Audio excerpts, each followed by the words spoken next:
الله أكبر الله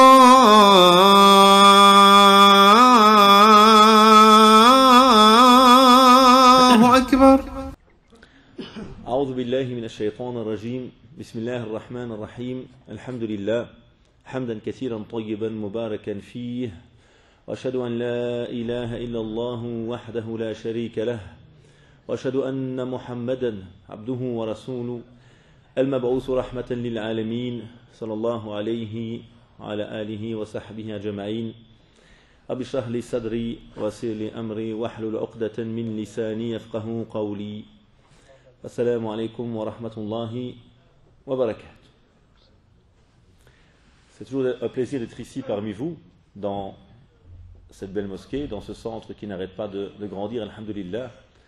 Et on espère que, tout comme le bâtiment s'améliore et s'embellit, ce sont avant tout nos cœurs qui vont s'embellir et notre foi qui va s'agrandir et augmenter, tout comme ce beau bâtiment est en train de prendre de plus en plus d'ampleur. Que Dieu bénisse ce projet et lui permettre de rayonner dans toute la région et à nos cœurs de rayonner également.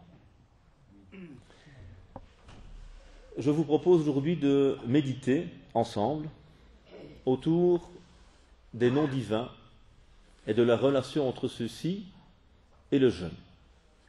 Et on pourra aller un peu plus loin entre les noms divins et notre cheminement. Nous sommes à une époque où nous sommes fortement marqués, surtout les nouvelles générations, par les réseaux sociaux. Alors, qu'est-ce qui caractérise les réseaux sociaux en termes de discours? Quand on suit les réseaux sociaux, les jeunes, dites-moi, qu'est-ce qui caractérise les réseaux sociaux? Les jeunes ou les moins jeunes, hein?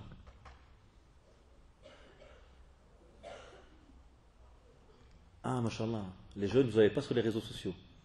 Vous n'avez pas de smartphone. Allah. Ici, c'est le monde de la piété. Mashallah. On n'est pas connecté au téléphone. Qu'est-ce qui caractérise ce qu'on suit sur les réseaux sociaux en général? Dites-moi un peu, les frères. L'échange. Oui, ça c'est bien. Donc, échanger avec moi aussi. On va faire les réseaux sociaux entre nous aujourd'hui. Pas de virtuel, humain. L'influence. Les nouveautés. Les approches des conversations, la relation humaine sur les réseaux sociaux, ouais, peut-être, le buzz, parfois des mensonges, en tout cas des informations pas toujours vérifiées, les vidéos qu'on regarde les jeunes sur les réseaux sociaux quand on scrolle, combien en général, 1 heure, 1 heure et demie. Les vidéos qu'on suit, c'est combien en général? 1 minute. Et plus c'est court, mieux c'est. Donc nous sommes dans une société qui va vite, parfois trop vite, et qui est très marquée par la superficialité, par l'apparence, par la consommation. Et donc l'islam aujourd'hui devient un produit de consommation. On a des influenceurs musulmans, on a des prédicateurs millionnaires qui vivent à Dubaï. On a toute une manière aujourd'hui d'utiliser les réseaux sociaux pour parler de religion, mais est-ce qu'on parle réellement de l'essentiel? Et est-ce qu'avec des vidéos d'1 minute, je peux me construire religieusement? Est-ce qu'en étant toujours dans la superficialité, je peux comprendre la profondeur des choses? Je vois qu'on a un joueur de Galatasaray avec nous aujourd'hui, masha'Allah. Moi, je veux être footballeur. Vous avez déjà joué foot contre moi? Non? Qui a joué foot contre moi ici? Personne? Cheikh, ما لعبت كرة معي إلى الآن؟ لعبنا في أنس يعني قبل 10 سنوات كان هنا في أنس يعني مسابقة بين المساجد. Tant mieux pour vous, je ne suis pas un grand footballeur. Mais pour être un bon footballeur, qu'est-ce que je vais devoir faire? M'entraîner. Est-ce qu'en suivant des vidéos de 30 secondes, des buts de tel ou tel joueur, ça va me transformer en footballeur? Non. Pour être un footballeur, je vais devoir comprendre les règles, pratiquer ce sport, être constant pour espérer atteindre un certain niveau. Si je reste dans la consommation de buts, d'images, d'un petit pont, etc., est-ce que je vais me construire? Non. Et donc c'est la même chose dans tous les champs de la vie. Si je me construis religieusement, je ne peux pas me construire superficiellement, avec des petits vidéos de quelques secondes qui font le buzz en général. On a besoin de profondeur. Et donc aujourd'hui on va parler des noms de Dieu. On va partir à ce qu'on appelle al-fiqh al-akbar, la science majeure. C'est un titre d'un ouvrage attribué à l'imam Abu Hanifa, rahimallahu ta'ala, wa radiyallahu anhu, qui s'appelait le fiqh al-akbar, la science majeure, à comparer avec el fiqh al-asghar, la science mineure qui est la jurisprudence, ce qu'on peut faire ou ne pas faire. Quelle est l'importance des noms de Dieu? Qu'est-ce qu'ils vont nous apporter? وَلِلَّهِ الْأَسْمَاءُ الْحُسْنَى فَادْعُوهُ بِهَا. À Dieu appartiennent les plus beaux noms, les noms les plus sublimes.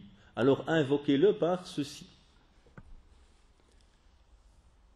Quelle est l'importance des noms divins?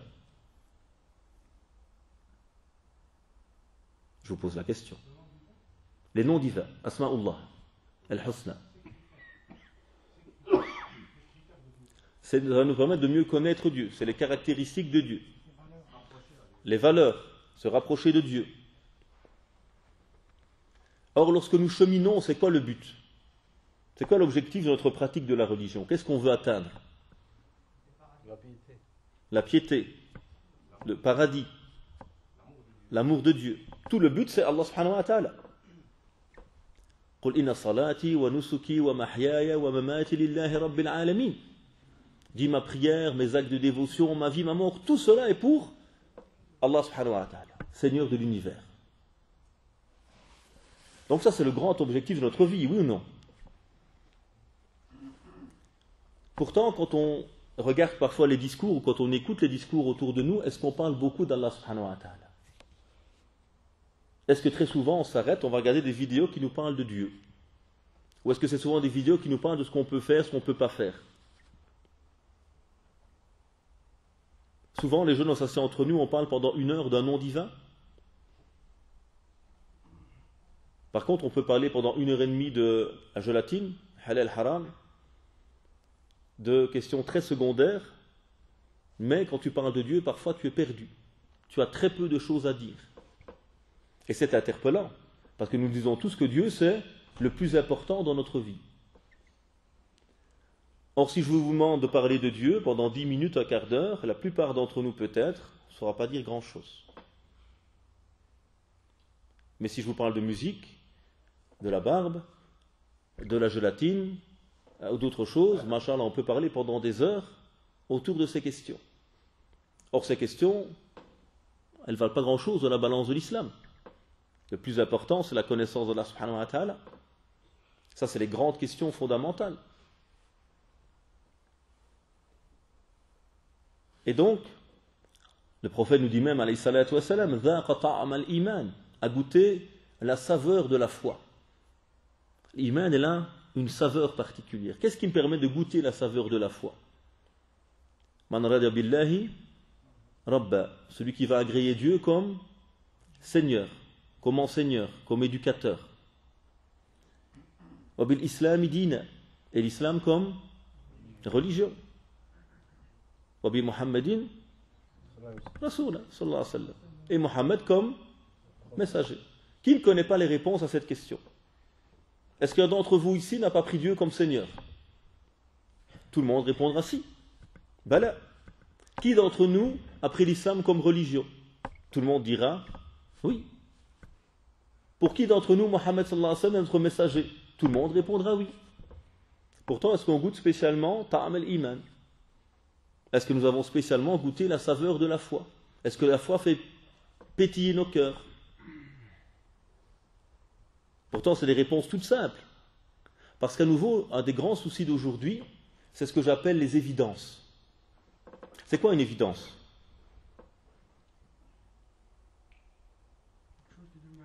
Quelque chose qui est devenu habituel. Souvent, on nous dit chez nous, on se rend compte de la valeur d'une personne lorsqu'on la perd. C'est quand on perd quelqu'un qu'on aime qu'on se dit subhanallah, j'ai pas profité assez de ma mère, que Dieu bénisse ma maman et leur donne longue vie. J'ai pas profité assez de mon père, que Dieu leur donne longue vie, les bénisse. Et c'est quand ils ne sont plus là que on se dit Subhanallah. Et donc les évidences, leur danger parfois, c'est qu'on a l'impression que c'est acquis, et donc on les néglige. On connaît tous le fait qu'Allah est notre Seigneur. On connaît tous le fait que l'islam est notre religion. Mais pourtant, et malheureusement, on va négliger peut-être d'analyser en profondeur ce que cela veut dire. C'est quoi les questions de la tombe? Ce ne sont pas difficiles les questions de la tombe de nouveau. Man Rabbuk, qui est ton Seigneur? Ma dinuk, quelle est ta religion? Man Nabiyuk, qui est ton messager? Alayhi salatu wassalam. Même mon voisin Jean-Pierre, il connaît la réponse. Tu lui dis c'est qui le Dieu des musulmans, il va dire Allah. C'est quoi leur religion? C'est l'islam. C'est qui leur prophète? C'est Mohammed sallallahu alayhi wa sallam. Est-ce que pour autant il a réussi en répondant à ces questions? Non. Parce que le but, ce n'est pas de savoir que ça existe. La réalité, c'est que le cœur soit habité par cela. Et donc le danger, quand on est tout le temps dans la superficialité, dans quelque chose de très rapide, c'est qu'on ne prend pas le temps de construire quelque chose qui va réellement nous nourrir et nous transformer. Parce que c'est ça l'objectif. C'est qu'il y ait transformation de l'individu. Et donc je vous invite, et je m'invite aujourd'hui à revenir à al-fiqh al-akbar, à cette science majeure, qui est la connaissance d'Allah subhanahu wa ta'ala. Comment faire pour connaître Allah subhanahu wa ta'ala? On regarde l'univers, on regarde nous-mêmes. Masha'Allah. On a la théorie des 3 livres. On a un livre intérieur, le fitra. Kullu mawludin yuladu ala al-fitra. Tout enfant est né sur la prime nature. Fitrat Allah lati fatara an-nas alayha, la tabdila li khalqillah. C'est cette prime nature sur laquelle Dieu a créé les êtres humains. Il n'y a pas de changement dans celle-ci. L'être humain, il sent qu'il y a Dieu. Vous allez remarquer que tous les peuples du monde ont toujours eu une religion. Il n'y a pas de peuple dans le monde sans religion. Quand on a découvert les Amériques, on n'a pas trouvé des gens qui n'avaient pas de temple, qui n'avaient pas de religion. Partout sur Terre, les peuples ont toujours eu une religion. Pourquoi? Ça fait partie des besoins de l'être humain. Dieu nous a créés avec ce besoin de chercher du sens. D'où on vient? Quelle est l'origine de l'homme? Quel est le sens de ma vie ici-bas? Qu'est-ce qu'il y a après ma mort? Et chaque peuple a toujours réfléchi à cela parce que c'est ancré en nous. On n'a jamais trouvé un peuple qui ne parle pas parce que ça fait partie de la nature humaine. On n'a jamais trouvé un peuple où les hommes et les femmes ne se marient pas parce que sinon on ne les trouverait plus. Ils ne seraient plus là sans hommes et sans femmes. Donc partout on a trouvé ces éléments parce qu'ils font partie de la prime nature. Deuxième élément, comme l'a dit notre frère, Hafidahullah, c'est qu'il y a cette création. C'est ce qu'on appelle Al-Kitab al-Mandour, le livre qui est observable. Dieu nous parle avec des ayats, avec des signes. Il y a l'ayat al-Kawniya, les signes de la création, et puis il y aura les ayats de la révélation. وَفِي الْأَرْضِ آيَاتٌ لِلْمُوقِنِينَ وَفِي أَنفُسِكُمْ أَفَلَا تُبْصِرُونَ. Sur terre, il y a des signes pour des gens doués de certitude, et en vous-même, n'allez-vous pas observer? Donc déjà, quand je découvre le monde, je découvre qui? Al-Khaliq. Parce que c'est lui le créateur, subhanahu wa ta'ala. Et donc je vais découvrir mon Seigneur par ses œuvres, par la beauté, par l'harmonie, par ce qui nous entoure. Troisième clé, troisième livre pour le connaître, c'est Al-Kitab al-Mastour. C'est le livre qui a été révélé, qui est entre nos mains, le Coran Karim, qui nous présente Allah subhanahu wa ta'ala. Et donc, il y a cette nécessité de connaître Dieu. On a vu des réponses très faciles. Man rada billahi rabba, man rabbuk. Question facile. Mais qu'est-ce qui va répondre en réalité? Ce ne sont pas nos langues. C'est ce qui habite nos cœurs. Il ne suffit pas de dire la ilaha illallah pour entrer au paradis, même si le hadith le dit. Mais le hadith, il signifie quoi? Vivre. Comme on a vu tout à l'heure. Wa mahya wa mamati, ma vie et ma mort, tout cela, lillahi rabbil alamin. Et pour Allah subhanahu wa ta'ala. C'est pas juste un slogan, I am Muslim sur mon t-shirt. C'est une réalité qui m'habite et que je vis. Et donc, il y a ce besoin de connaître Dieu, parce que qu'est-ce qui va se passer quand je le connais? Amine, on te ramène ta cousine du bled, Mimouna. Ton père t'a ramené un cadeau du bled cette année, on le dit, j'ai un cadeau pour toi. Amine se dit, Masha'Allah, qu'est-ce qu'il m'a ramené? Nike Air Max, quelque chose de bien. Il ouvre la porte, 2 valises, Mimouna, ta future épouse. Bismillah. Pas tout de suite. Partant ou pas partant? Allahu Alam.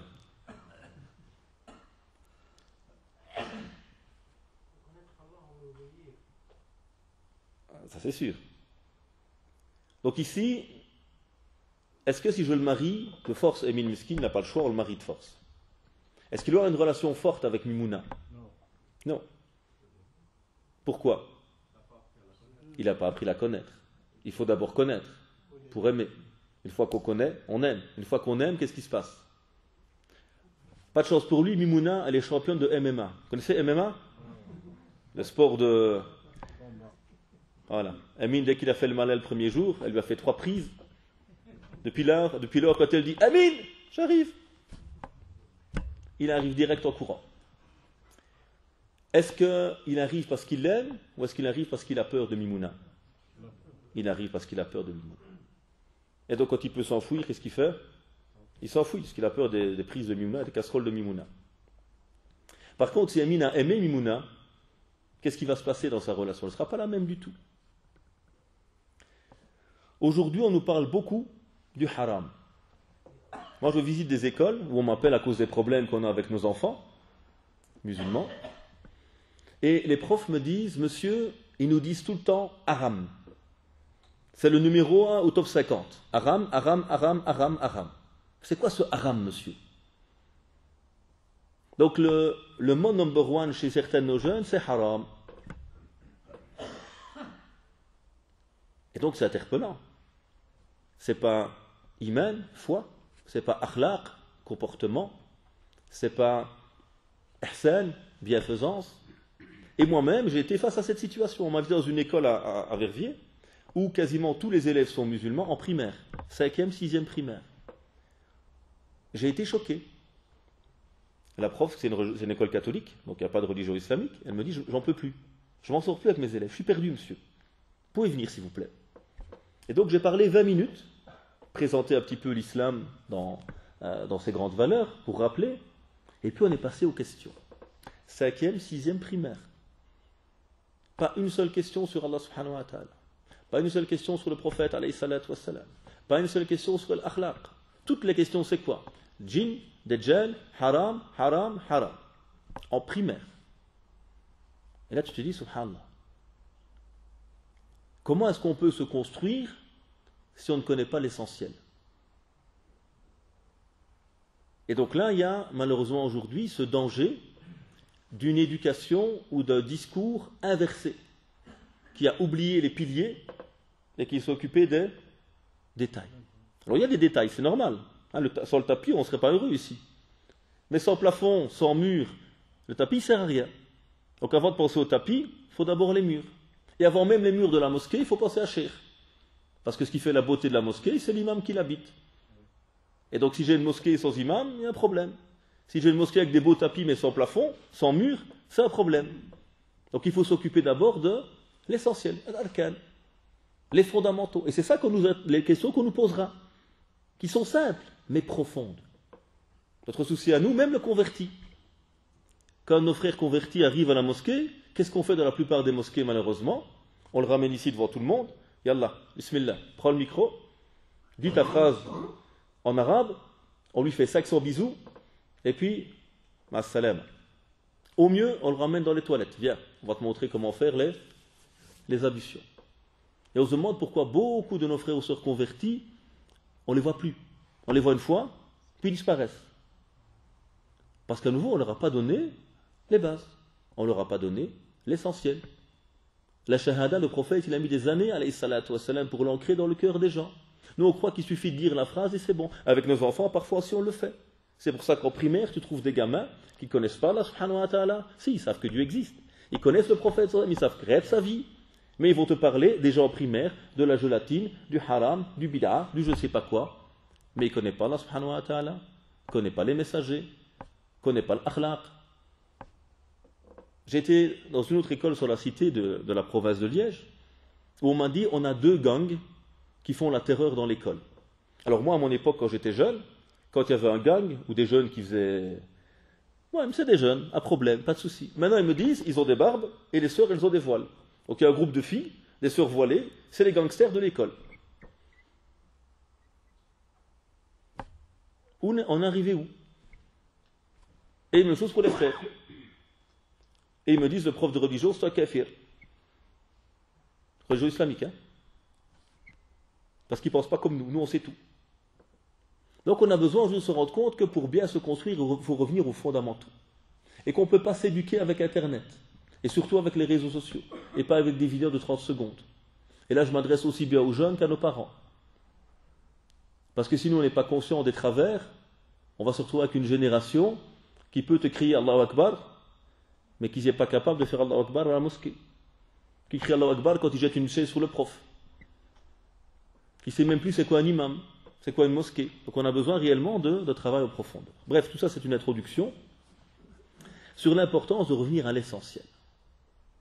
Un jour je suis avec des jeunes et je leur pose des questions sur les noms divins. Et je leur dis, expliquez-moi un peu, qu'est-ce que vous connaissez des noms divins? Le premier il me dit, oh, Allah. Ok, Allah c'est bon.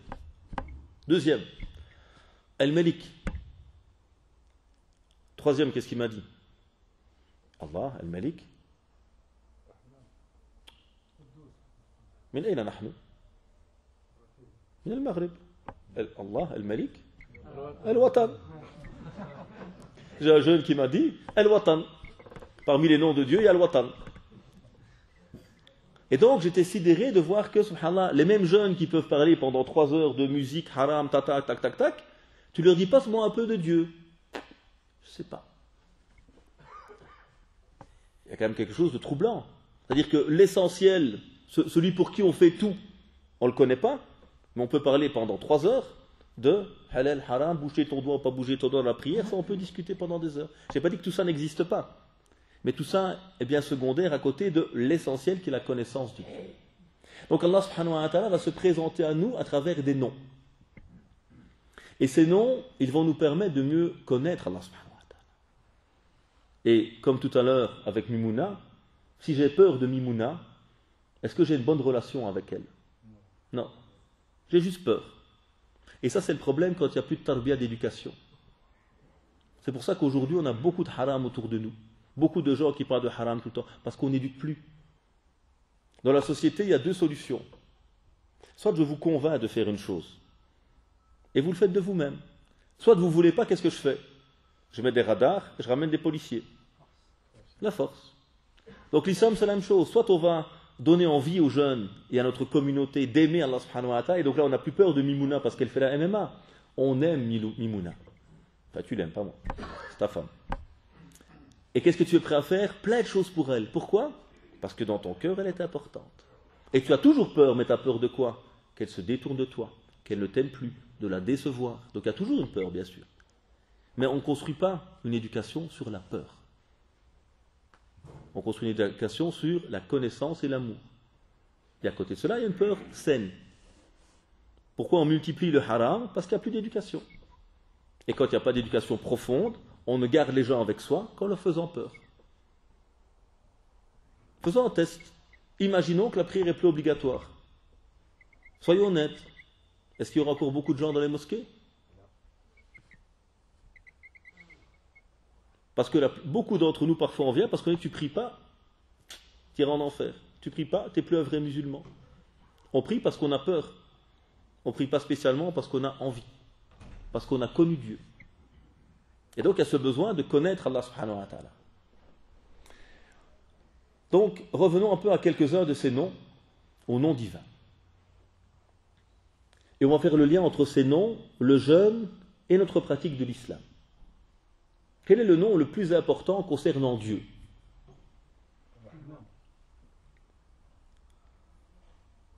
C'est pas juste, mais c'est pas celui-là que j'attends. Le plus important concernant la conception qu'on a de Dieu. Qu'est-ce qui est le cœur de la théologie musulmane, de la manière dont nous percevons Dieu?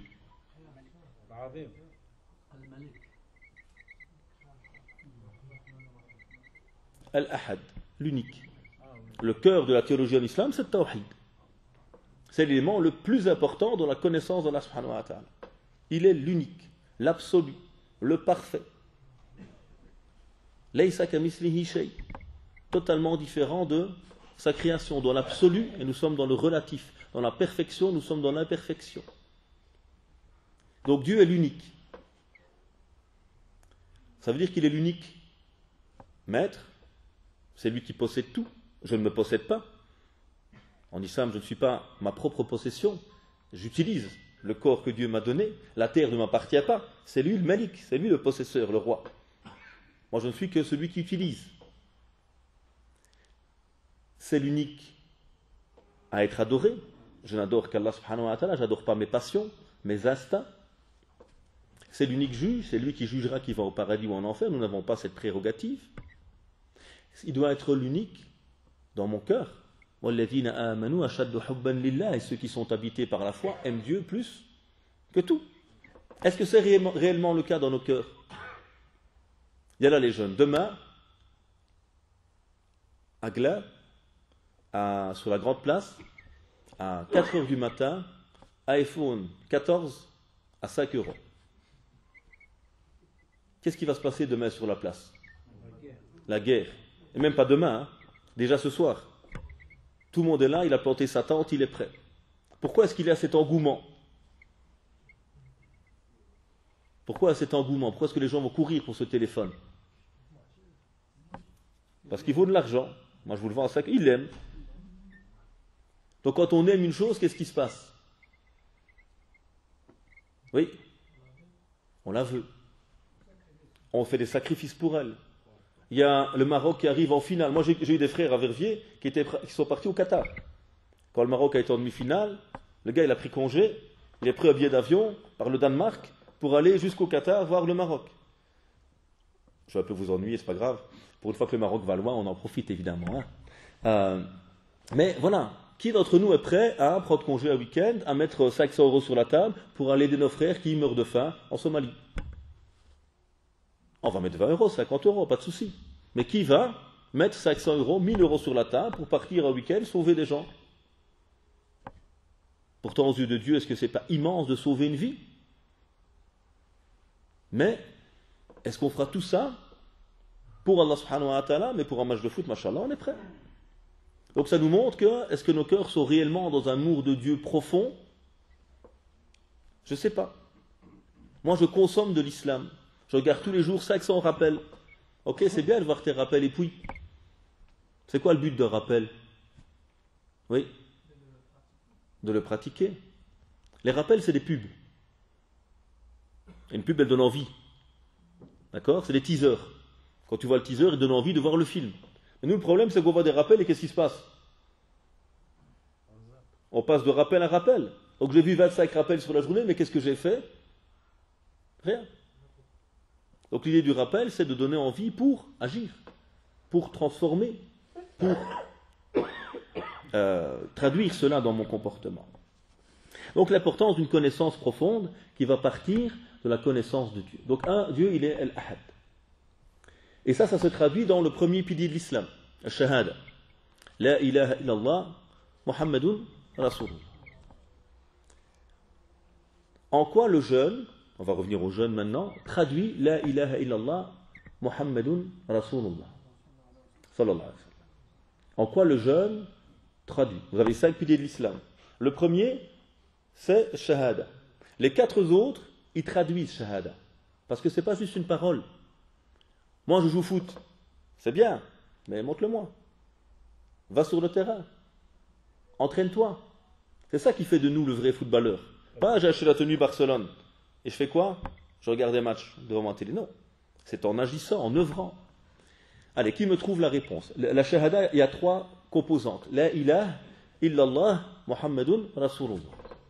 Donc on a d'abord une négation. On va nier toute fausse divinité, si ce n'est la vraie Allah subhanahu wa ta'ala. Et nous avons Mohammed comme messager. Qui me fait le lien entre cela et le jeûne? Pratiquer. Oui. Donc on a la première partie, c'est la ilah, aucune divinité. Ça se traduit comment dans le jeûne? Parce que les 4 piliers, c'est la pratique en fait de la shahada. C'est juste. Mais là vous êtes déjà dans la deuxième partie, illallah. Moi je suis d'abord dans la ilah. Une discipline pour Dieu, oui. Le jeûne, c'est quoi d'abord? C'est l'imsak. C'est quoi l'imsak? Une privation. De quoi? De tout. De nos besoins, de nos passions. Apprendre à dire non. Je ne mange pas, je ne bois pas, je n'ai pas de relation intime, je maîtrise ma langue, mes yeux, mes oreilles. Je vais apprendre à dire non. La ilaha. Ce n'est pas mon estomac qui me dirige. Ce n'est pas mes passions qui me dirigent. J'apprends à devenir libre. Pourquoi? Parce que l'erreur de certains de nos frères et sœurs, c'est que qu'est-ce qu'ils font quand ils font le ramadan? Ils font juste l'imsak. Ils ont juste fait la ilaha. Et encore, ils n'ont pas fait illallah. Donc qu'est-ce qu'il fait la journée? Il dort. Qu'est-ce qu'il fait l'après-midi? Ses courses. Qu'est-ce qu'il fait après le maghrib? Il mange. Qu'est-ce qu'il fait après le maghrib? Avant l'Aïcha? Il mange. Qu'est-ce qu'il fait après l'Aïcha? Il mange. Qu'est-ce qu'il fait pendant la nuit? Il mange. Et qu'est-ce qu'il fait le jour? Il dort. Parce qu'il n'a pas compris le sens profond. Donc on a déjà l'imsak, c'est maîtriser mes instincts. Je ne mange pas, je ne bois pas, je dis non à mes pulsions, à mes besoins, pour me libérer. C'est ça l'islam, c'est une libération l'islam. Je me libère pour faire quoi? Illallah. C'est pour ça que pendant la journée, qu'est-ce que je fais? Qira'atul Qur'an, je lis le Coran. Al-dhikr, je fais du rappel de Dieu. Je viens à la mosquée, je fais salat. D'accord? Donc je suis dans un moment où je prive une partie de mes besoins, je les mets de côté pour me rappeler l'importance de la nourriture spirituelle. Illallah. Muhammadun Rasulullah se traduit dans quoi? Dans le fait qu'on jeûne, comme le prophète sallallahu alayhi wa sallam nous l'a montré. Tous les piliers pratiques, en réalité, ils concrétisent le tawhid. Parce que le tawhid, ce n'est pas une parole, ce n'est pas un livre, ce n'est pas un t-shirt, ce n'est pas un drapeau. C'est une réalité qui habite nos cœurs, mais qui doit toujours se traduire par une réforme de soi. Donc Dieu est l'unique dans mon cœur. Et le jeûne me rappelle tout cela. Autre nom important d'Allah subhanahu wa ta'ala. Donc, juste pour finir sur ce nom, il est l'unique dans mon cœur, l'unique juge. Donc, c'est pas moi qui juge les gens, c'est Dieu qui va juger. Toi, Mohammed, ton rôle, c'est transmettre, nous allons juger. Moi, je ne sais pas qui va au paradis, qui va en enfer, c'est pas mon travail.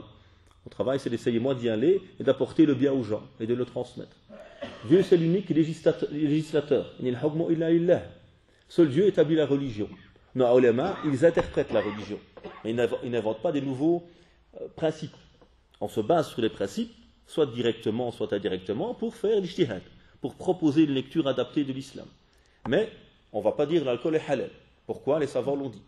Non, nos savants n'ont pas cette liberté. Ça, c'est le cadre que Allah subhanahu wa ta'ala a établi. Dieu est l'unique, parfait et absolu. Donc celui-là. Parfois les jeunes, par exemple, au début, ils ont ce souci, c'est ce qu'on appelle ta'assub, le fanatisme. Le frère, il a découvert l'islam il y a 3 semaines, et il a découvert un imam. Et il a l'impression que cet imam, il est quoi? Parfait, il sait tout. Et vous voyez, certains jeunes, ils sont très chauds comme ça. Ah, bid'a, haram, égaré, mise en garde. Tout le monde est mauvais, sauf lui et le cheikh qu'il a découvert.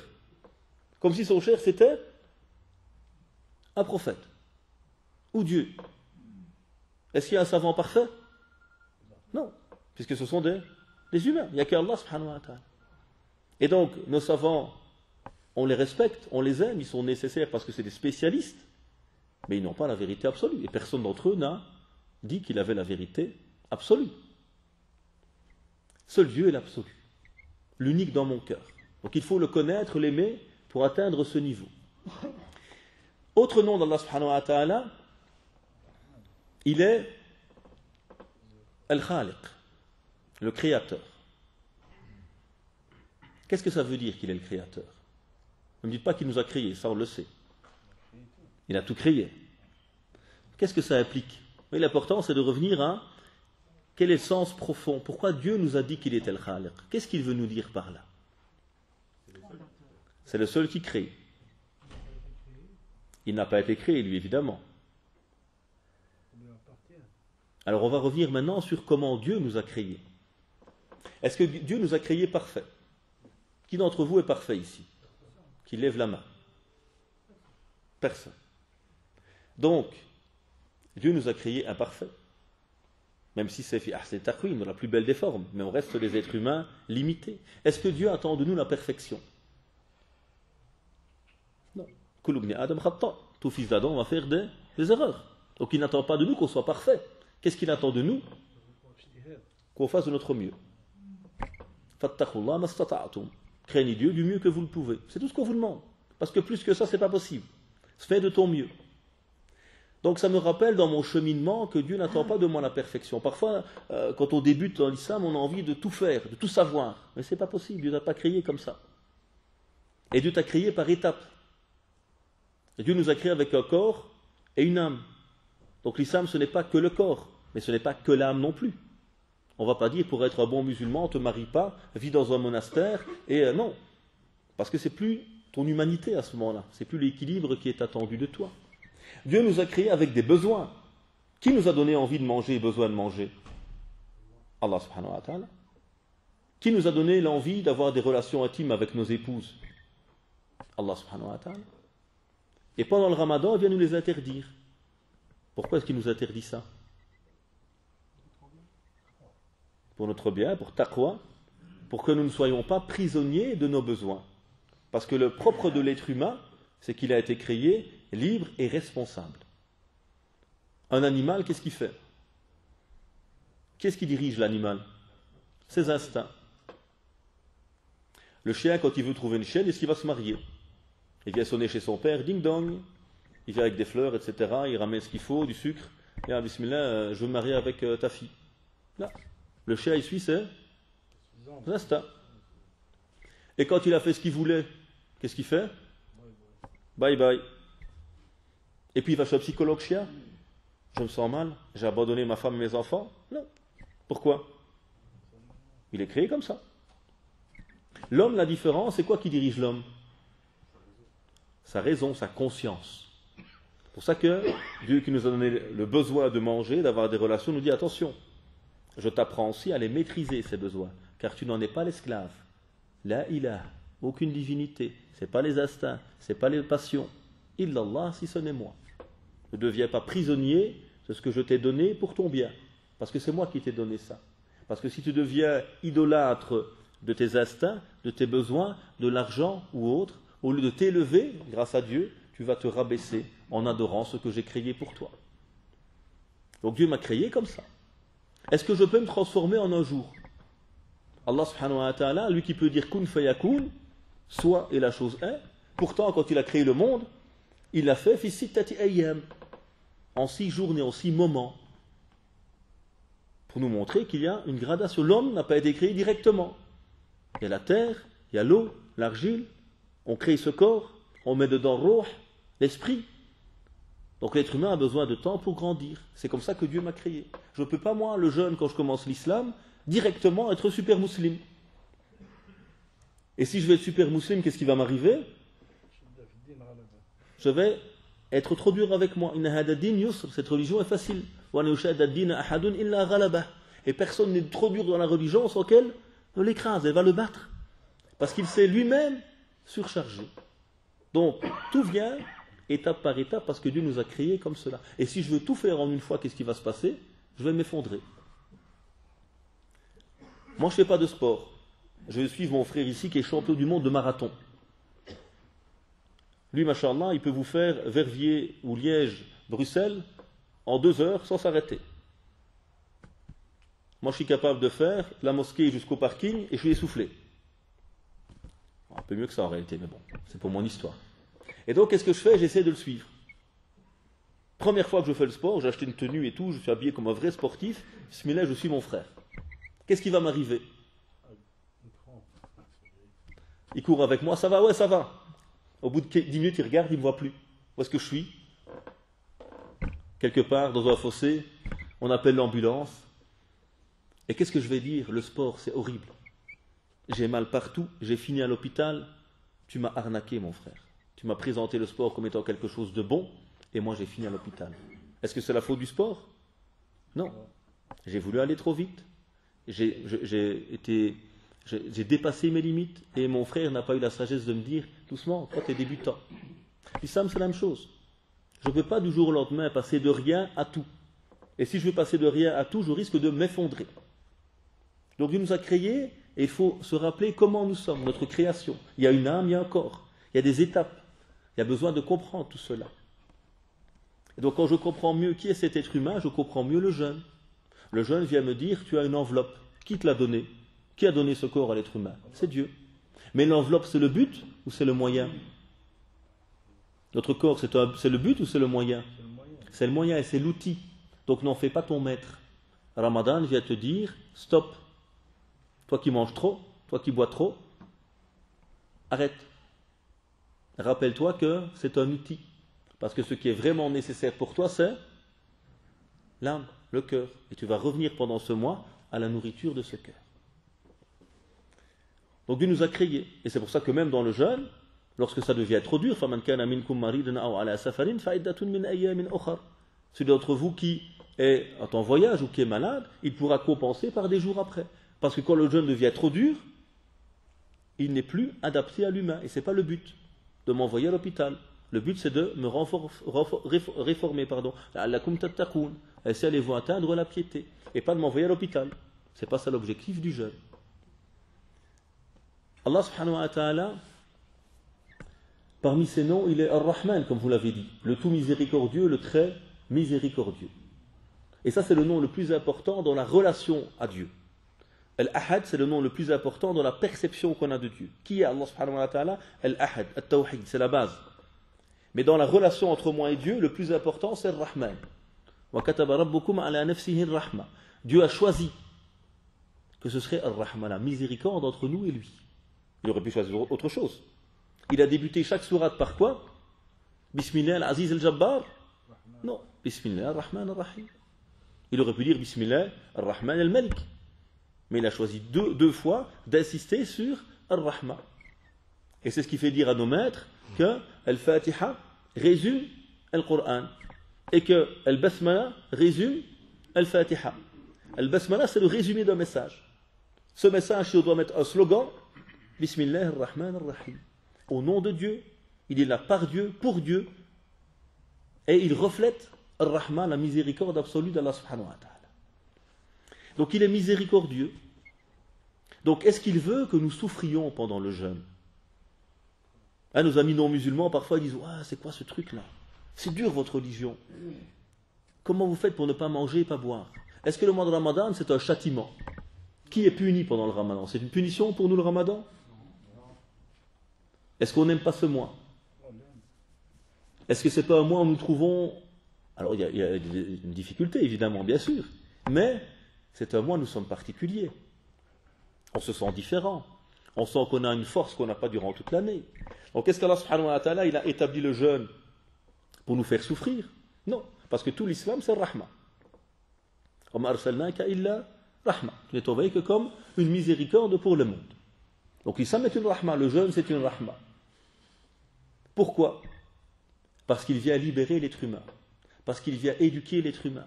Parce que tout l'islam, c'est le bonheur de l'homme. Maintenant, aujourd'hui, le souci, c'est qu'on nous vend un faux bonheur. On nous vend un bonheur artificiel, qui vient combler, en fait, ou cacher le malheur intérieur. Est-ce que nous, le soir, quand on va à la mosquée, on fume des joints pour trouver la mosquée sympa? Est-ce qu'on boit de l'alcool pour trouver cette mosquée sympathique? Non. Pourquoi est-ce qu'on a besoin de rien pour être heureux? Pourquoi quand je viens le soir, que je vois Cheikh Mohammed qui me prend dans ses bras, je suis heureux? Pourquoi quand je suis là en train de prier, je me sens apaisé? Parce que nous sommes vrais. Parce que nous sommes avec Al-Haq, le vrai. Parce que vous êtes des gens beaux, avec quelque chose de vrai qui vous habite. Je n'ai pas besoin de fumer des joints pour te trouver sympa. Je n'ai pas besoin de boire des bières pour te trouver sympa. Je n'ai pas besoin d'artifice pour être heureux. Parce que tu vis quelque chose intérieurement qui te rend heureux. Et dans la société, on nous vend du faux. Parce qu'on oublie que c'est le cœur qui est la clé du bonheur. Et donc, qu'est-ce qu'on fait? On fume des joints entre jeunes pour s'amuser. Parce qu'en fait, on s'ennuie. On boit de l'alcool pour se sentir bien. Parce qu'en fait, on n'est pas bien. On est constamment collé sur un écran. Parce qu'on a peur du vide. Parce qu'il y a tellement de vide dans notre vie que lorsqu'on arrête d'être occupé, on se rend compte qu'il n'y a rien.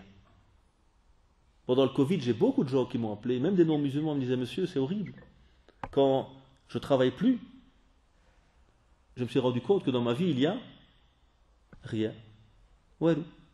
Métro, boulot, dodo, écran. Métro, boulot, dodo, écran. Métro, boulot, dodo, écran. Il y a quoi? Rien. Le vent. Rien. Et donc, cette religion, elle vient justement comme rahma, comme miséricorde, pour rendre l'être humain heureux. Man amila salihan min dhakarina unsa wa huwa mu'min falanuhyiyannahu hayatan tayyiba. Celui qui agit pour le bien, que ce soit un homme ou une femme, et qui est habité par la foi, nous allons lui faire vivre une vie heureuse. Et c'est pour ça que tout ce message, il est une rahma. Mais cette rahma, ce vrai bonheur, il est lié à quoi? À l'effort. Parce qu'il n'y a pas de bonheur sans effort. On a ici des parents. Les enfants, c'est toujours facile. On n'a pas souffert avec nos enfants. Mais est-ce qu'on ne les aime pas? Est-ce que ce n'est pas une grande part de notre bonheur? Mais le danger maintenant des nouvelles générations de parents, c'est qu'ils ont une nouvelle nounou. Comment elle s'appelle cette nounou? Smartphone. Et beaucoup d'entre nous, attention mes chers frères et sœurs, beaucoup d'entre nous, depuis tout petit, on met cette boîte entre les mains de nos enfants. Alors ça, on a la paix évidemment quand ils sont scotchés sur la machine à abrutir. Bon, c'est pas toujours à regarder, mais il y a des reportages sur Arte, sur Instagram. C'est un peu, malheureusement, en trash, c'est des images un peu, parce que c'est très vulgaire en fait tout ça. Donc il y a des images un peu vulgaires, mais je vous invite à regarder ça. Qu'est-ce qu'Instagram? Et qu'est-ce qu'il y a derrière? Qu'est-ce que TikTok? Qu'est-ce qu'il y a derrière? Il n'y a rien de neutre. Hein. Il n'y a pas des gens qui se sont dit « Masha'Allah, on aime l'humanité, on va créer TikTok pour que les jeunes soient heureux. » Ne croyez pas à ça. Hein. Walt Disney, c'est fini. Ces produits sont créés pour des raisons bien particulières. Il y a souvent des idéologies derrière. Et vous savez que TikTok en Chine, ce n'est pas TikTok dans le reste du monde. En Chine, ils interdisent la vulgarité sur TikTok. Ils interdisent certaines choses qui sont abrutissantes pour les jeunes. Donc le TikTok chinois qui est produit par les Chinois, hein, c'est un TikTok qui montre des vertus. Parce que les Chinois, ils ne sont pas bêtes, ils ne veulent pas détruire leur propre peuple. Par contre, dans le reste du monde, TikTok, c'est quoi? L'abrutissement généralisé, la vulgarité. Et même si c'est de l'islam, soi-disant, c'est superficiel, rien de profond. Donc il faut qu'on soit conscient de ces dangers. Donc tout ce qui est beau, comme nos enfants, ça demande quoi? Des efforts. Mais c'est ces efforts qui vont créer de l'amour entre nous, qui vont permettre d'avoir des enfants équilibrés. Et donc, quand on est avec Ar-Rahman, le tout miséricordieux, on se rappelle que l'islam n'est qu'une miséricorde pour nous, et qu'il vient pour nous et nous nourrir, mais que ça va demander aussi un effort de notre part. Et que tout ce qui est beau demande de l'effort. Le sport, les études, les enfants, tout cela demande des efforts. Mais c'est un effort qui permet de goûter au bonheur intérieur. Donc jeûner, c'est une rahma, ce n'est pas un châtiment. D'où, à nouveau, quand le jeûne devient impossible, on arrête de jeûner. Parce que ça ne doit pas devenir un châtiment. Allah subhanahu wa ta'ala, il est Ar-Rabb, qu'on traduit souvent par Seigneur. Il y a la notion de maître, mais la notion également d'enseigneur, celui qui enseigne. Dieu nous éduque. De là vient le mot tarbiya, éducation. Rabba, c'est développer. Être avec Dieu, c'est grandir. Et je pense qu'on l'a tous vécu. Qu'on soit musulman de naissance ou converti. En un moment de notre vie, on était un peu loin. Et puis, on a redécouvert notre foi. En tout cas, on l'a pratiqué avec conscience. Et en étant musulman, on ne peut devenir que meilleur. C'est possible d'être musulman et de devenir moins bien qu'avant? C'est possible d'être musulman et de devenir moins bien qu'avant avec l'islam? Pourtant, ça existe. Mais il y a quelque chose qui ne va pas. Moi, ça fait 5 ans que je fais régime, j'ai pris 50 kilos. Il y a un problème. Ça fait 3 ans que je fais du foot, je suis toujours aussi mauvais qu'avant. J'ai pris un prof particulier en mathématiques et je rate tout le temps en mathématiques. Il y a quelque chose qui ne va pas. Tu n'utilises pas ça comme il le faut. Moi, j'ai connu des jeunes qui étaient meilleurs musulmans qu'avant d'être musulmans. Même des convertis. J'ai connu des convertis qui étaient meilleurs musulmans avant d'être musulmans qu'après être musulmans. Ça fait beaucoup de musulmans dans la phrase. Hein. Comment ça se fait? Comment ça se fait que le frère il est meilleur musulman avant d'être musulman qu'après être musulman? Parce qu'il pratique mal. Moi j'ai connu des gens avant d'être musulmans, ils sont bons, ils sont sur la fitra. Il est gentil, il aime ses parents, il fait de l'humanitaire, c'est quelqu'un que tout le monde apprécie. Quand il rentre dans l'islam, malheureusement, il est mal orienté. Il tombe sur les réseaux sociaux, il tombe sur certaines personnes comme ça. On lui dit tes parents, c'est des kuffars. Tu ne peux pas les aimer. Il ne faut pas vivre ici. Ça peut être kuffar. Faut pas ci, faut pas ça, faut pas ça. Et le gars mskin, hier il était souriant, et maintenant il rentre chez lui comme ça. Il regarde ses parents comme s'il voulait les tuer. Hier il faisait de l'humanitaire, il n'en fait plus maintenant. Donc là, quelque chose qui ne va pas. Pas possible de vivre dans l'islam et d'être moins bon qu'avant. C'est que tu n'as pas compris comment ça marche. Être avec Allah subhanahu wa ta'ala, c'est grandir. Dieu veut nous faire grandir par le jeûne. Il ne veut pas qu'on dorme. Il ne veut pas qu'on s'énerve. Il ne veut pas qu'on soit traumatisé par le jeûne. Non, il veut te rendre meilleur. Il est Rabb, le Seigneur, celui qui te fait grandir. Et Ramadan vous apprend justement que vous êtes tous incroyables. Toute personne qui jeûne est une personne qui se rend compte de son potentiel. Demandez à vos amis. Il va dire, ouais, t'es fou. Comment tu fais pour jeûner? Tu bois pas, tu manges pas toute la journée. On va dire, c'est impossible. Vos collègues, vos amis, vont toujours sûrement dit ça. Comment tu fais? C'est pas possible. C'est possible ou c'est pas possible? Nos pères, que Dieu les bénisse, ils ont 60 ans, 70 ans, 80 ans, il faut toujours le jeûne. Parce que Dieu qui t'éduque, il te montre à quel point tu es capable de te transformer. Au contraire de la société. La société forme aujourd'hui ce que j'appelle moi des sous-humains. Des gens incapables. L'enfant roi. On lui donne tout et lui il est capable de rien. On produit des assistés. Ramadan vient t'apprendre que tu es quelqu'un de capable, qui peut te prendre en main, qui peut te dépasser. Et donc tu es avec Dieu qui va t'éduquer. Qu'est-ce que le jeûne va nous apprendre? Patience, constance pendant 1 mois, maîtrise de soi, travail sur son cœur, éveil spirituel. Là, on fait attention à nos paroles, on fait attention à tout pendant le Ramadan. Donc le jeûne, subhanallah, il vient faire de nous une version améliorée. Améliorée. C'est une éducation, parce qu'Allah subhanahu wa ta'ala, c'est Rabb, c'est l'éducateur. Et tout ce qui découle de lui ne devrait que faire de nous ou nous transformer en gens meilleurs. Et donc l'islam est un projet d'amélioration de l'être humain, créé par Dieu, et qui lui a révélé comment se transformer. Est-ce qu'il n'appartient pas à Dieu la création et l'ordre? Il nous a créés, nous connaît et nous a ordonné ce qui est bon pour nous, en phase avec notre humanité, pour faire de nous des gens meilleurs.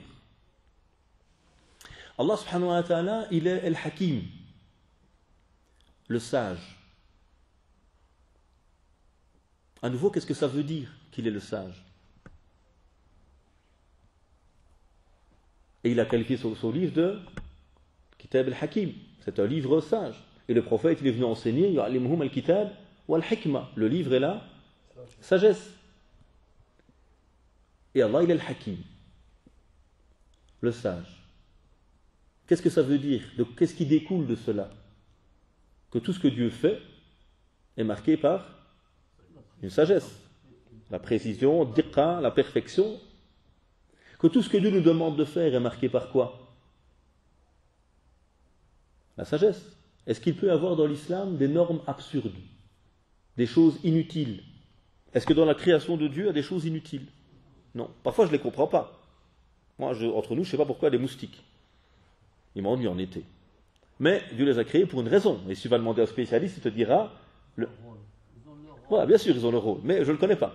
Mais je sais qu'il y a une sagesse derrière, évidemment. Donc, est-ce que dans l'islam, il y a des choses sans sens? Non. Et c'est pour ça que ce livre, il est révélé pour qui? Pour un peuple qui raisonne. Les ulil albab, pour des gens doués d'intelligence, qui vont derrière, qui vont chercher l'oub, le noyau, le sang, le cœur de la chose. Pourquoi on fait ça?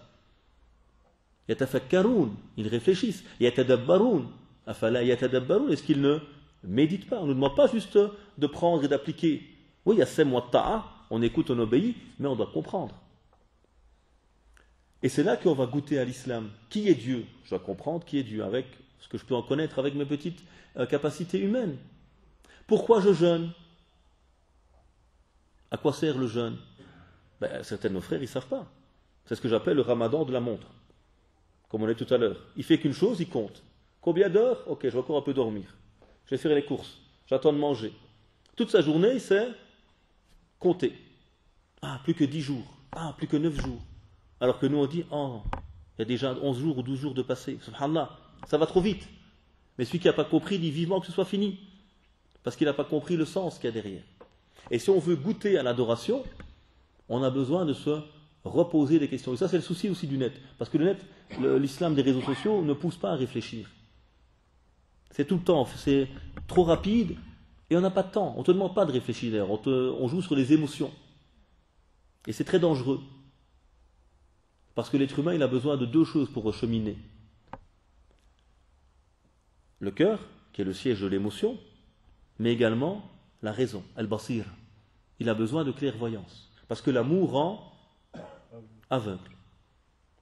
Et donc si j'aime Allah, c'est bien d'aimer Dieu, j'aime ma religion, mais je ne comprends pas comment la pratiquer, je peux finir avec Daesh. Je peux finir en dégoûtant toute ma famille de l'islam. Moi j'ai connu des convertis qui ont dégoûté leur famille de l'islam. J'ai connu des familles où on a défoncé leur porte à 6 h du matin parce que leur gamin de 16 ans, il est sur les réseaux sociaux en train de parler avec les gens de Daesh, et imaginez la petite famille, déjà leur fils s'est converti, c'est une horreur pour eux, pas pour nous. Et à 6 h du matin, tu as la police qui débarque chez toi, qui défonce ta porte et qui embarque ton fils devant toi. Venez encore parler d'islam à ses parents. Je vais vous dire, c'est la pire chose qui est arrivée dans ma vie. La pire chose. J'ai perdu mon fils, la police qui a défoncé ma porte, tout le monde dans le village parle de nous. Parce que malheureusement, on ne comprend pas. Allah subhanahu wa ta'ala, c'est le hakim, son livre, il est le hakim, le prophète sallallahu alayhi wa sallam, il nous a apporté la hikmah. Et donc, à un moment, il faut comprendre pourquoi est-ce qu'on jeûne. La'allakum tattaqoun, la'allakum tashkurun. Pour remercier Dieu, pour être conscient de ses bienfaits, pour atteindre taqwa, la piété. Le jeûne, ce n'est pas le mois du ventre, c'est le mois du cœur. Mais si je ne comprends pas ça, je ne peux pas appliquer correctement. Et on trouvera certains de nos jeunes parfois, ou même moins jeunes, à l'école, c'est le pire mois de l'année.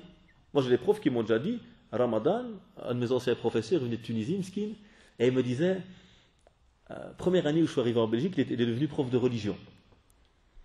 Et il dit à ses collègues, vous allez voir, c'est le meilleur mois de l'année. Aïe, aïe, vous le dites, meilleur mois de l'année. Les profs lui ont dit, c'est le pire mois de l'année, monsieur. Les élèves, ils sont fatigués, ils sont nerveux, ils ne travaillent pas. Et donc voilà l'image qu'on a donnée. Parce que parfois on ne comprend pas. Et ce même prof, il me dit, je rentre dans les toilettes et je trouve mes élèves en train de préparer du hashish. Ils sont là avec leurs feuilles, leur tabac, et ils préparent des joints. Il dit, ah, ne vous inquiétez pas, monsieur, on ne fume pas maintenant, on fume après. Et donc, là tu vois parfois le souci quand tu es déconnecté du pourquoi. À quoi ça sert de jeûner? Pourquoi je prie? Pourquoi est-ce qu'un homme qui prie, le prophète lui dit, reviens et prie, tu n'as pas prié? Il a prié, mais il n'a pas compris. Donc c'est une prière, un salat tout dik, tac, tac, tac, tac, tac, tac, tac, il a fini. Le but, c'est pas ça. C'est de te déconnecter pour te reconnecter à Allah subhanahu wa ta'ala. Donc, il y a besoin de se rappeler les sagesses. C'est pour ça que le prophète nous dit, sallallahu alayhi wa sallam, Rubba sa'imin laysa min siyamihi illa al-ju' wa al-atash. Il y a un jeûneur qui ne va avoir du jeûne que deux choses. Il a eu faim, il a eu soif. C'est-à-dire, il a fait l'imsak, mais il n'a pas eu le reste.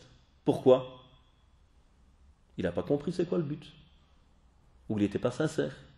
Donc il y a besoin de chercher toujours à comprendre le pourquoi. Et c'est ça qu'on doit apprendre aujourd'hui à nos enfants. La première question qu'on me pose, c'est comment prier? Et moi je réponds jamais, je dis toujours, d'abord pour qui tu pries? Et deuxièmement, pourquoi tu pries? Et seulement après, comment tu pries? Parce que si je ne sais pas pour qui je prie, on va tous dire pour Dieu, ok? Si je ne comprends pas pourquoi je prie, ça sert à quoi de prier? Quel est le sens de la prière? Est-ce que c'est de la gymnastique? Ou c'est me rapprocher de Dieu? Apprendre la constance, travailler sur moi-même, me déconnecter du monde pour me reconnecter à Allah subhanahu wa ta'ala. Donc il y a toutes les sagesses derrière la prière qu'il faut comprendre pour vivre la prière pleinement. Allah subhanahu wa ta'ala, il est el-Hakim. Allah subhanahu wa ta'ala, il est el-Ghani, l'autosuffisant, celui qui n'a besoin de rien, le riche. Yasterni an kulli shay. Il se passe de toutes choses. Pas besoin de manger, pas besoin de boire, pas besoin de notre adoration. Dieu n'a pas besoin qu'on prie. Dieu n'a pas besoin qu'on jeûne.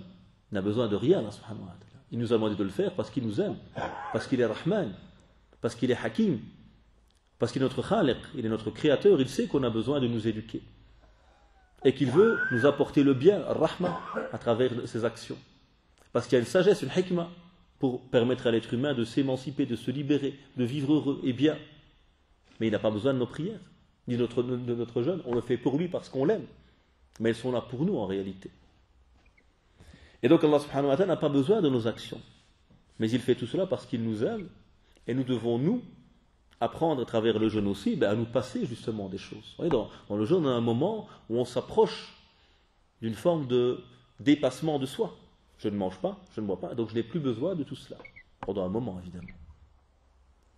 Dernier nom, et puis on termine là-dessus, Inch'Allah, pour ne pas être trop long, par rapport à cette méditation sur les noms divins que nous avons cités. Allah subhanahu wa ta'ala, il est le qawi, il est le fort. Et le jeûne, justement, va apporter à l'être humain une force. Le mois de Ramadan, c'est un mois qui a été très important dans l'histoire des musulmans. Ce n'est pas un mois de la paresse, c'est un mois de l'action. C'est un mois durant lequel les musulmans ont fait de grandes choses. Et le jeûne, justement, nous rend plus forts. En quoi est-ce qu'il nous rend plus forts? En quoi est-ce que le jeûne nous rend plus forts? Qu'est-ce qu'il va développer en nous comme capacité, qualité, qui nous rendront plus forts? La résistance. On supporte, on apprend à supporter des choses, à être résistant. On peut apprendre à se détacher des choses. La foi va augmenter, parce qu'on va nourrir cette foi. La foi a besoin d'être nourrie. Mon corps ne devient pas musclé tout seul. Si je regarde des vidéos, non, ça ne marche pas non plus, mon frère. Tu veux te muscler, il faut faire des efforts, et pas pendant une semaine, tout au long de ta vie. Je veux muscler mon intellect, c'est la même chose. Je dois apprendre, lire, critiquer, analyser, produire, pour que, intellectuellement, je puisse me développer. Et spirituellement, même chose, c'est un moment où on va nourrir le cœur, renforcer le cœur, dans un stage intensif. Et de nouveau, Dieu crée tout sur des lois, c'est le Khaliq. Qu'est-ce qu'ils font les grands sportifs en début d'année? Ils ont un stage. Pendant un mois, ils se donnent à fond. Est-ce qu'ils peuvent tenir comme ça toute l'année?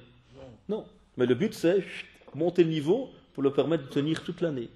Ceux qui sont parmi vous en études supérieures, à la fac, qu'est-ce qu'on a 2 fois durant l'année? Le blocus. Vous avez un moment de préparation aux examens. Qu'est-ce qui se passe à ce moment-là? Pendant un mois, les jeunes se donnent à fond. Est-ce que vous pourriez tenir toute l'année en blocus? Là, tu finis en asile psychiatrique, Muskin. Pas possible. Mais tu as besoin d'un moment où tu te dépasses intellectuellement pour réussir. Ramadan, c'est la même chose. Dieu nous a donné un mois intensif où on se dépasse et on apprend à être fort. On apprend à dépasser nos limites, à revoir notre relation au sommeil, à la prière, au jeûne, à la mosquée, à nos frères. Et à partir de là, on devient une version améliorée de nous. Et nous-mêmes, on s'étonne parfois. Moi, je suis un petit Belge. Ça se voit. Moi, je suis à couche-tôt. Moi, il n'y a pas 1h, 2h, 3h du matin. Ça n'existe pas dans mon logiciel. Moi, à 9h, déjà, je suis en train de bailler. À 10h, je dors. Mais Ramadan, subhanallah, je peux dormir à minuit, 1h du matin. Et je me réveille très tôt et je ne redors pas souvent. Donc, j'arrive à me dépasser. Alors que durant l'année, vous voyez bailler, pleurer comme ça à partir de 21h30 déjà. Donc Dieu nous apprend à nous dépasser, à nous détacher pendant un mois, à être présent en plus la nuit à la mosquée. Donc c'est toute une éducation où le musulman se rend compte, et vous êtes tous, et nous sommes tous, quand on s'en rend compte, des gens capables, incroyables. Parce que Dieu veut faire de nous des grandes personnes. Dieu a un grand projet pour les êtres humains. C'est faire de nous des acteurs et des actrices du bien. Le musulman, ce n'est pas un consommateur. Le musulman, c'est le khalifa, le représentant de Dieu sur terre. Il produit le bien. Et toutes ces qualités de Dieu, il se les approprie quand elles sont, quand on peut, dans ce qu'on appelle Asma al-Jamal, les noms de beauté. Dieu Ar-Rahman doit aussi être Rahim. Moi, je dois aussi être miséricordieux. Dieu est Qawi, moi aussi j'apprends à être fort.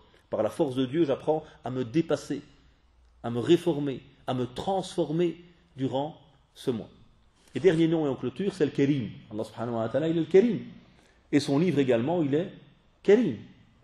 Généreux. Il donne énormément de choses. Ramadan nous apprend à être généreux, à partager, à donner, à nous rappeler les pauvres. Donc Ramadan, c'est également un mois qui nous relie à Allah subhanahu wa ta'ala qui est le Kérim. Et qui fait que le croyant, lui, n'a jamais peur de donner. Parce qu'Allah, c'est le Razzaq. C'est Dieu qui donne les bienfaits. Le musulman, il n'a pas peur de donner. Et il sait que la loi de Dieu, c'est celui qui donne, c'est lui qui prend. L'argent de quelqu'un n'a jamais diminué par ce qu'il donne. Au contraire, c'est toi qui gagnes. Oh, mais j'ai 50 € en moins. Non, non. Tu as appris à libérer ton cœur de l'amour de l'argent. Et c'est ça qui fait que toi, tu as 1000 € et tu es le plus riche du monde. Et que l'autre, il a 1 milliard sur son compte et il a l'impression d'être pauvre. Parce que toi, tu as réussi, en étant avec Allah subhanahu wa ta'ala, à te rappeler que c'est lui le Razak, celui qui donne les biens, c'est lui qui est Karim. Tu as appris à détacher ton cœur de l'argent. Et tu es riche aujourd'hui. Tu es le Rani. Tu te passes de cela. Et tu es satisfait de ce que tu as, parce que tu es connecté avec Allah subhanahu wa ta'ala. Et tu apprends à donner, à être généreux. Et alhamdoulilah, dans la mosquée, on a des gens généreux. On a des gens qui donnent, parce qu'ils n'ont pas peur. Parce qu'ils sont forts, parce qu'ils sont avec Al-Qawi, parce qu'ils sont avec Al-Karim, ils apprennent à donner. Et donc profitons de ce mois pour être généreux avec nos mosquées, avec nos frères et sœurs dans le besoin. Pensez aussi à nos frères et sœurs qui sont parfois seuls, nos étudiants qui étudient ici, qui viennent d'autres pays, qui étudient, ils sont tout seuls. Nos frères sans papier, nos frères et sœurs convertis. On a beaucoup de nos frères et sœurs convertis, ils sont parfois tout seuls pendant le Ramadan. Et vous savez toute la valeur du moment qu'on partage ensemble. Quand tu es tout seul chez toi, le jour de l'Aïd, pensons à cela et traduisons cela dans nos comportements. Donc j'ai modestement essayé de partager avec vous quelques éléments autour d'une science majeure qui est les noms divins. Et ce fiqh al-akbar, cette connaissance majeure, il est important d'y revenir si on veut bien se construire. C'est la connaissance de Dieu, c'est le plus important dans notre religion. Deuxième élément, on a essayé de développer une série de noms et de voir comment à travers ceux-ci, on comprendra mieux le jeûne, mieux notre religion et mieux comment la vivre. Et nous avons cité un ensemble de noms. Il est l'unique dans mon cœur, l'unique maître, l'unique possesseur, l'unique parfait, l'unique à être adoré. Et donc je me dirige uniquement vers lui. Et il permet également de créer cette unité entre nous. On est tous unis derrière une religion, une voie, la voie d'Allah subhanahu wa ta'ala. Il est Ar-Rahman, celui qui est tout miséricordieux. Et toute cette religion n'est que miséricorde et bien-être pour l'être humain. Et à moi aussi d'être Rahman et Rahim, miséricordieux. Allah subhanahu wa ta'ala, il est Al-Khaliq, celui qui nous a créés, comme on a dit. Donc il nous connaît, il connaît nos limites, on n'est pas tous les mêmes, on n'a pas tous le même potentiel aussi. Il nous a donné une religion qui est en phase avec notre humanité et qui me permet de mieux me rappeler que mon enveloppe, mon corps n'est pas le but, il est l'outil, mais que c'est le cœur qui est le plus important chez l'être humain. Et Ramadan, c'est le mois du cœur, pas le mois du corps. On a rappelé que Dieu subhanahu wa ta'ala, il est Rabb, l'enseigneur, l'éducateur, celui qui nous fait grandir. Et l'islam ne peut faire de nous que des versions améliorées de l'individu. Allah subhanahu wa ta'ala, il est al-Qawi, celui qui est fort, et il va nous renforcer notre volonté, al-Azim, la volonté de nous transformer à travers le jeûne notamment. Allah subhanahu wa ta'ala, il est le Karim, le généreux, celui qui nous donne abondamment. Il est le Ghafour, celui qui pardonne, et c'est le mois du pardon, Ramadan. Et donc toutes ces qualités, quand on revient à cette lecture de Dieu, on va mieux connaître Dieu, mieux l'aimer et mieux vivre notre foi. Voilà donc ces quelques éléments que j'ai modestement voulu partager avec vous. Nous demandons à Allah subhanahu wa ta'ala qui nous permet d'être de ceux qui connaissons ces noms, qui vivons par ceci dans le quotidien. En notre Seigneur, nous te demandons ton amour et l'amour de ceux que tu aimes et le chemin qui nous mène à ton amour. En notre Seigneur, toi qui fais tourner les cœurs, affermis notre cœur sur la foi. En notre Seigneur, agrée notre jeûne, agrée nos prières, agrée nos œuvres de dévotion durant ce mois. En notre Seigneur, toi qui es Ar-Rahman, Ar-Rahim, le tout miséricordieux, le très miséricordieux, comble-nous de ta miséricorde. En notre Seigneur, toi qui es Al-Karim, le généreux, fais-nous grâce de ta générosité et fais de nous des généreux sur cette terre. En notre Seigneur, toi qui es Al-Ghafar, Al-Ghafour, toi qui es celui qui pardonne abondamment, pardonne nos erreurs et permets-nous de pardonner à nos frères et à nos sœurs. En notre Seigneur, nous avons été injustes envers nous-mêmes. Et si tu ne nous pardonnes pas, et ne nous fais pas miséricorde, nous serons certes parmi les perdants. En notre Seigneur, toi qui fais tourner les cœurs, affermis nos cœurs sur la foi. En notre Seigneur, nous te demandons un savoir utile, une invocation exaucée et la guérison de toute maladie. Ô notre Seigneur, guéris les malades. Fais miséricorde à ceux qui nous ont quittés, à nos parents, à nos enseignants, à ceux qui nous ont précédés dans la foi. Ô notre Seigneur, bénis nos familles, préserve-les de tout mal, guide notre jeunesse. Permets-nous d'être de bons éducateurs et éducatrices pour ceux-ci. Bénis cette mosquée et tous ceux qui sont présents. Accorde la bénédiction à toute cette communauté. Guide les gens, ouvre les cœurs et la louange est à toi, Seigneur de l'univers, et que la prière et le salut soient sur notre nom, le prophète Mohammed, ainsi que sa famille et l'ensemble de ceux qui ont suivi sa voie. Subhana rabbika, rabbil izzati amma yasifoun, wa salamun al mursalin, walhamdulillahi rabbil alamin, wa barakallahu fikum.